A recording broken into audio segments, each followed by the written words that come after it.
Hello, everyone. It's me. It's Michael. It's just me. This is Overflow. I I knew we were doing this today, or I knew we were doing something today, and I couldn't remember. And I'm reminded by Gina. We're doing Overflow, which is more me talking about whatever God lays on my heart, which is good. I like to do. But should I pick up where we left off or should I go in a different direction? All right, let's make this conversation. All right, I see y'all popping in here. Carrie Jumper, Melissa Swank, Lucas Sago. Good morning. Good morning. And everybody that pops in. I'm going to pay attention to the comment section. If you guys have questions or things that you want me to talk about. So I'll start talking and maybe I'll just ask questions as I talk. I know you guys pray for me. So we'll start with this. I have this meeting or this potential meeting, right? What God is doing in my life. Let me just summarize, right? So this is an intimate setting. You guys are anybody that's in this room right now or comes in by the end is certainly the inner circle, right? We all have multiple concentric circles in our lives. Obviously, mommy and daddy, or just mommy for some.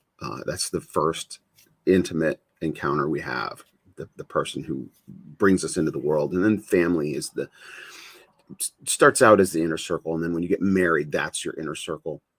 But you have these friendship groups, and you have some friend groups that overlap with other friend groups, or some friendships, so there's these different circles, and then you have work circles and church circles, and anything you're interested in or whatever. You have these concentric circles or overlapping circles, and so you guys are one of the inner circles, right? I obviously have some intimate relationships with different people, close friends, etc., and people that know different aspects of what I'm working on. But I'd say anybody that comes and watches Bible every morning is kind of an inner circle. And so let me summarize. Some of you, I think most of you will recognize a bunch of this summary. Maybe you'll probably hear some things you don't know. So I came to Hollywood because I knew I was 7 years old when I saw Star Wars, and at the time, I didn't know what was going on. I was just a kid living my life. I was 7, almost 8, and we all know what Star Wars did, right? Star Wars was like a bomb going off culturally, historically. The movie in the franchise, it was something nobody saw coming, not even George Lucas. George Lucas had no idea. He had already made a movie, and he had made a successful movie. He had made a failure movie and a successful movie prior to Star Wars. Here, this is just a tangent. We'll go on.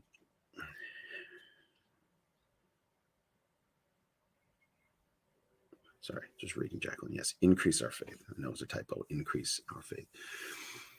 Well, a comment on that, and I'll get back to my story. Comment on increasing our faith. Yeah, our faith grows, absolutely.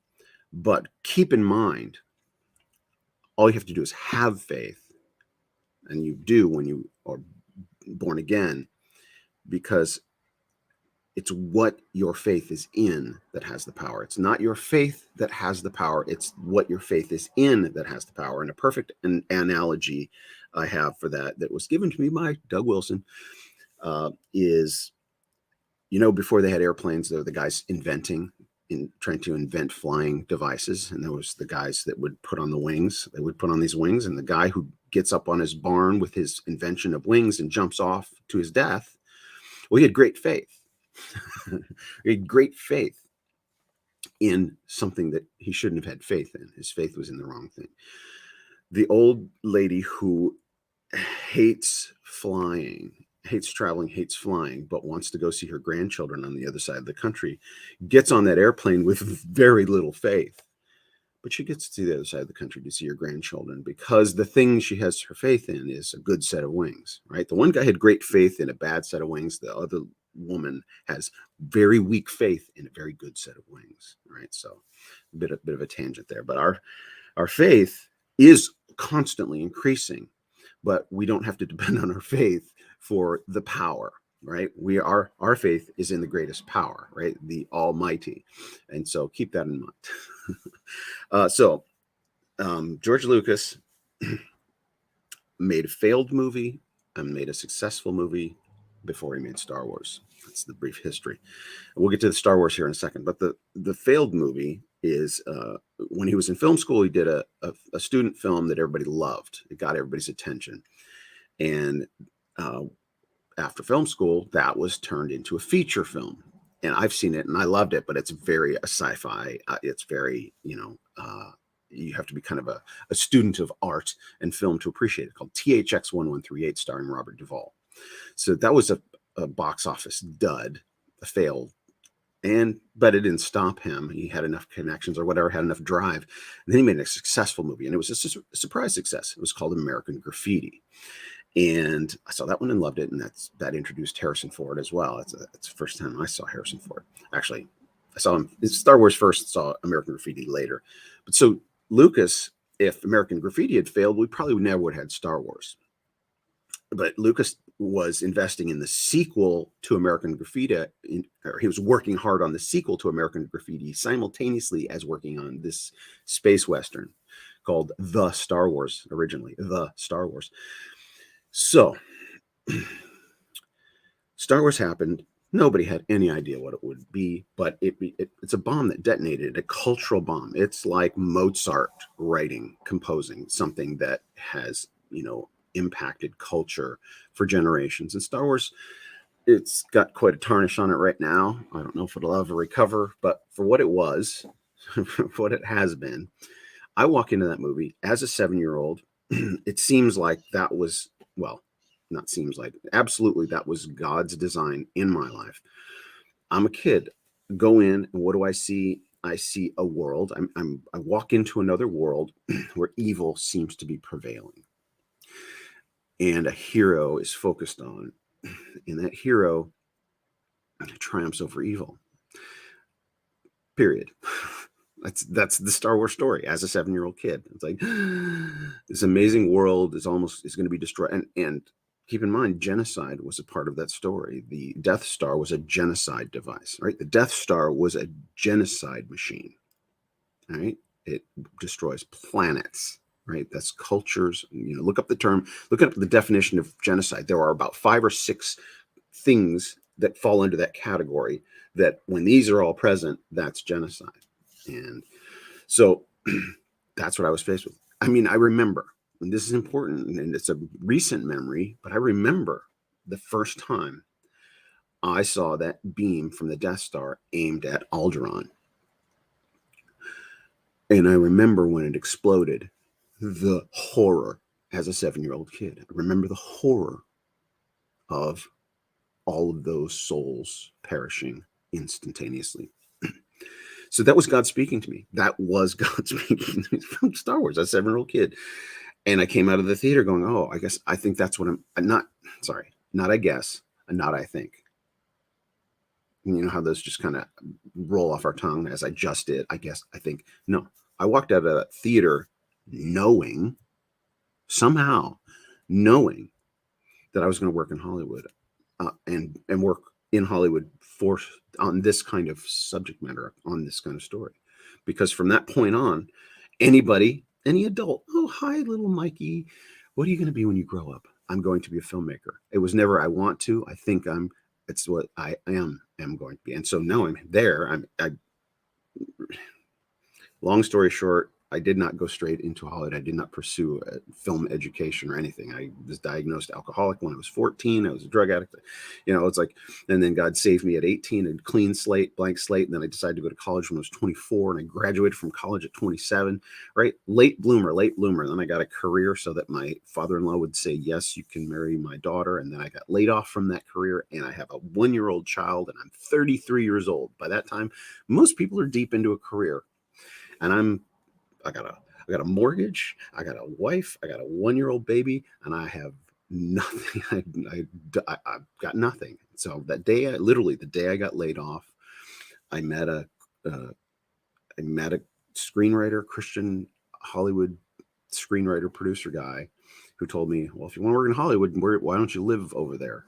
That was literally God guiding me to move, well, to continue pursuing, and to move closer. And so 35 years old is when I got my foot in the door in Hollywood. So this is the summary of God's calling on my life. So at 35, start at the bottom in reality TV, and then I work my way into, my current job, which is Entertainment Tonight. I don't know if I say that out loud ever, but I work on a historic show, like I go to work, I'm one step removed from everything in the entertainment industry, like everything, whether it's music and sports or film or TV. I work on a studio lot, and all of those people come sometimes to our stage to be interviewed, right? I'm one step removed from the heart of everything. Like, how did that happen? Well, that was God. And then around 2017, my job, they downsized, they were laying people off. I was at the top of the list to take a staff position, and then all these other people, that change came, and et cetera, et cetera. So then I was seeking God, right? It was like seeking God. Okay, God, I see that I've got a 5-month window where my job's going away. This is 2017.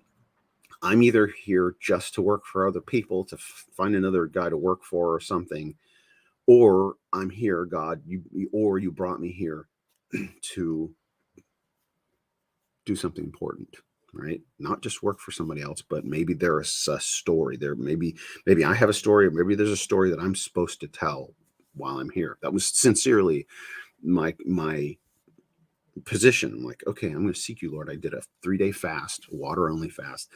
Man, I'd done some of those when I was younger, as a young Christian, just 3-day water only fast, and they were difficult then. But man, at the time, it was was in my mid to late 40s when this happened. I did a 3-day water only fast.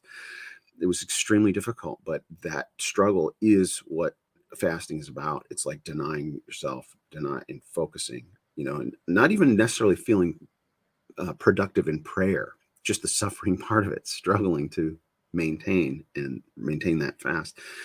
I did a 3-day fast, and after that fast, well, let me rewind a little bit, because this is another fascinating thing, and I think these are all significant. If I see them in sequence, if I see the sequence, it seems like this sequence was orchestrated by God because of the way I perceived it, but the way it actually happened, and one thing leading to another. That's kind of ambiguous, but I'm going to explain myself. I was just listening to some teaching on the fall of Jerusalem, and there are a lot of some of the prophecies that Jesus made in Matthew 24, some like certain signs and wonders, and he's not specific necessarily in some of the predictions and some of his prophecies of what's going to happen at his second coming, right? Sorry.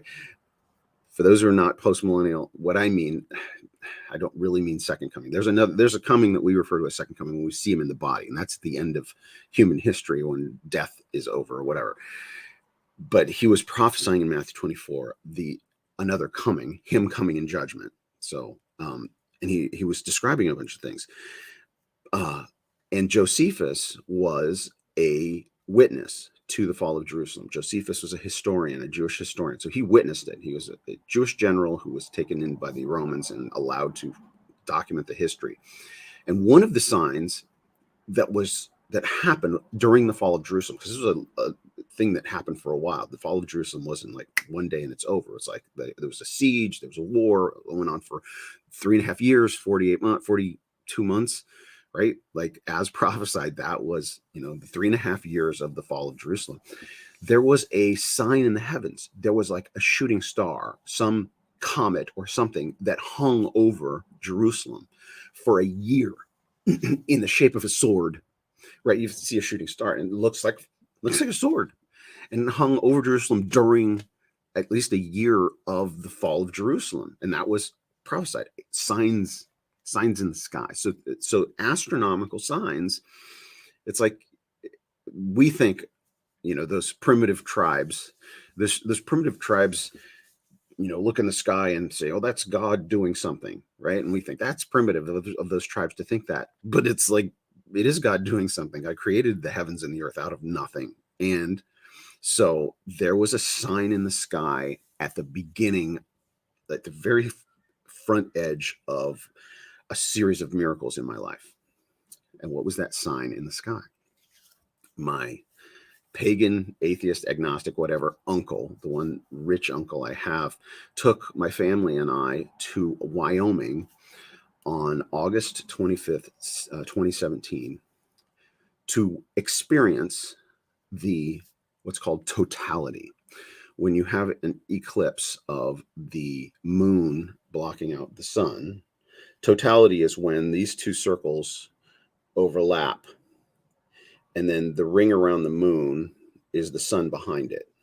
And something significant and special happens in that period. And during eclipses, it's because of that kind of eclipse that Albert Einstein's theories were proven, some of his theories, because that's a situation from the point on the earth that you don't have. It's extremely unique to be able to see how light bends around an object, right? There's, the astronomical, but this is another thing that happens is, in the morning when you wake up, there's twilight, but it's only on one side and it's dark on the other side.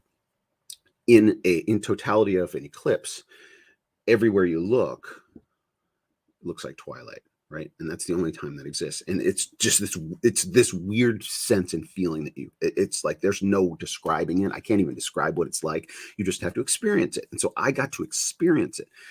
And my uncle, who's science nut, math nut, at the time was 67 years old. I look over at him and he's jumping up and down like a 5-year-old kid, screaming in excitement. A 67-year-old man, referred to it as an a-hole by everybody who knows. He's just a curmudgeon and a jerk. And he's giddy with excitement in the midst of this totality, jumping up and down.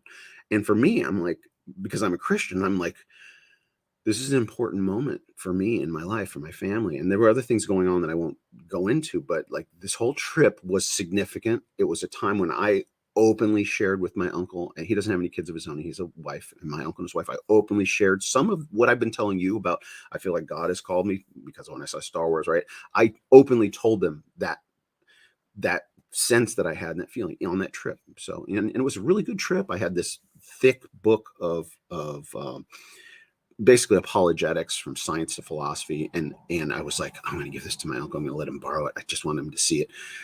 And I brought it out at the very end of the trip to give to him. And he goes, oh, I've heard of that book. I want to read that. I was like, oh, okay, good. So it was significant in that regard, but it was an astronomical event that happened.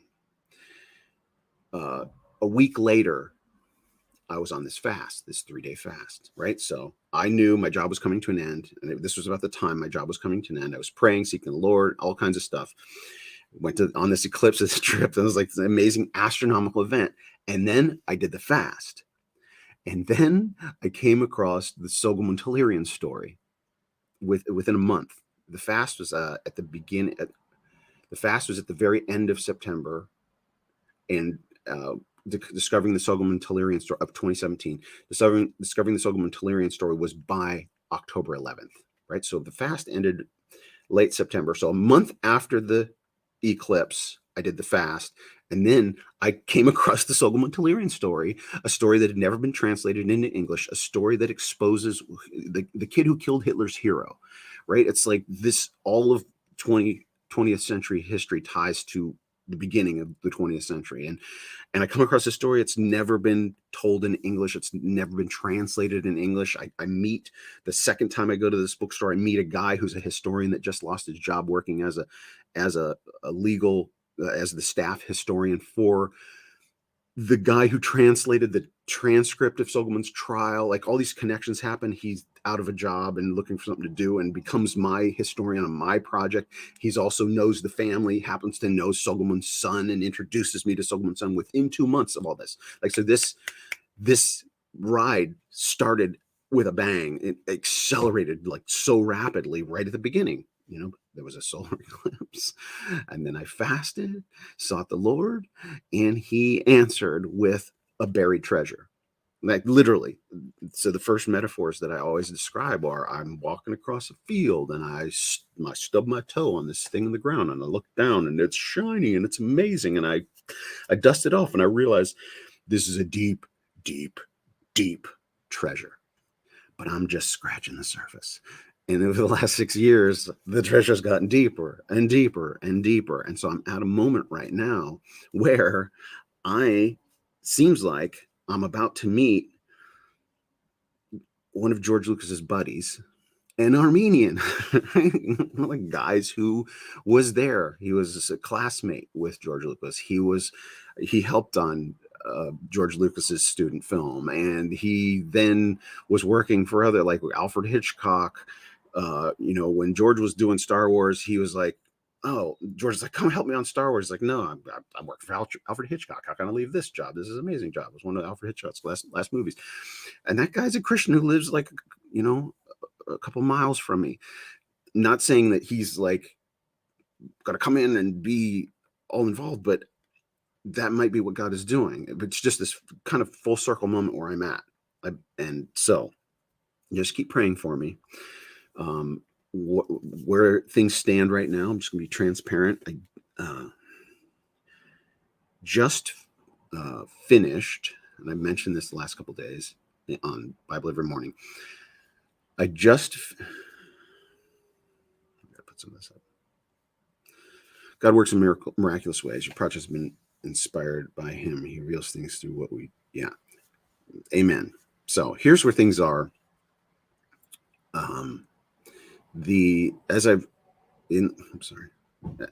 In this process, at first I'm like, it's a movie. It's an incredible movie. It's about one guy and this thing he goes through, and it's mind-boggling and mind-blowing. And as I finally got the source material translated and converted to screenplay format, it's like, oh, this is big, big, big. This is too much for a movie. Like Star Wars was a movie, but Star Wars is no longer a movie, right? Mandalorian is like in season whatever it's in, right? And so if now we're at an age where you don't have to just tell one story in a movie. Now where everything's at is in the long form storytelling. All the best writers. Oh, go see The Sound of Freedom. Yes, I tried to go yesterday and it was sold out. If you ever find a theater or a movie that's sold out, that's a good sign. You need to go see that movie. Yeah, go see The Sound of Freedom. Absolutely. Yes. Thank you. I'm going to leave that up. So another global event that helped steer this project was, I'm going to tell this story. So I got the first draft of the script written and I'm like, this is going to happen. I got A-list producer friends that are interested in this. And so I had a meeting on my calendar with, as soon as I got the first draft of the script written, a close friend of mine who knew what I was working on had expressed his interest in helping me on it. I finally got a calendar date with him. It was going to be a Friday. I was going to meet with him. And it was just like, all right, this is it. What do we do next? Right. To me, it was like, my life is going to change. I'm going to be raising money to make a movie or something like that.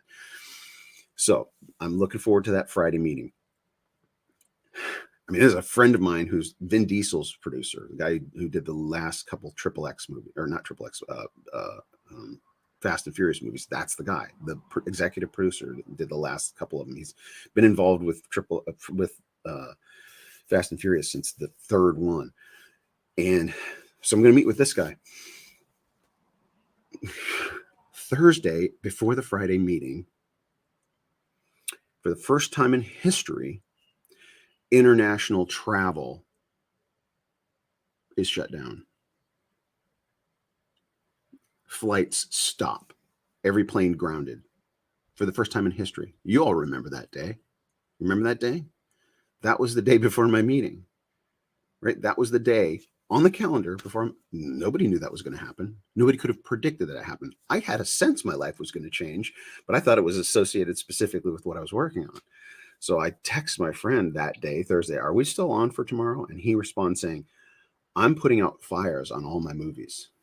Because as a top level producer. He had a bunch of movies in the works, and they all had to get shut down, unless those that were done. They had to go into post production, but he had to like put out fires. Everybody's calling him. What are we can't travel. We can't location scout. We can't shoot. We're supposed to have crews flying over here to shoot that, and we're having everything shut down. So he's like, I'm putting fires out on all my movies. That's all I needed to hear. I knew that meeting was off indefinitely. He's not looking for new projects. He's shutting down projects, right? It's like that shifted there was a paradigm shift for all of us, a paradigm shift. For me in my story, it was like, oh, now I can look at this thing without all of that expectation, right? God freed me of that expectation of going and raising money for a movie and there was honestly a couple months of total directionlessness, of like kind of fetal position, curled up, right? I didn't have a job at the time because I've been developing this. And I don't mean fetal position like I was weeping, but I was like lack of motivation, right? I'm like, what am I supposed to do? And as I sought the Lord continually, it opened up. So what it has become, what it is supposed to, it's still eventually going to be the blockbuster big thing, but it needs to start from the ground. I've taken that script and broken it into 4 pieces, and I'm creating a curriculum for all education levels to get into all schools, Christian schools, starting with Christian schools, because this is the history of the first Christian nation, right? That's the in, right? That's the marketing ploy.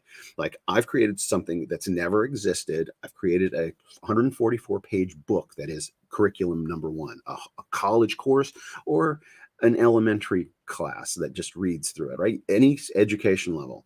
And I've had it fact checked by 2 Georgetown historians, right? This is a history class and a film class, all wrapped up in one, curriculum number 1. It'll be available online. I'll make it available we'll find the price point and we'll flesh it out. But I've created the first manuscript for the first curriculum, and I'm done. And I finished it 2 days ago.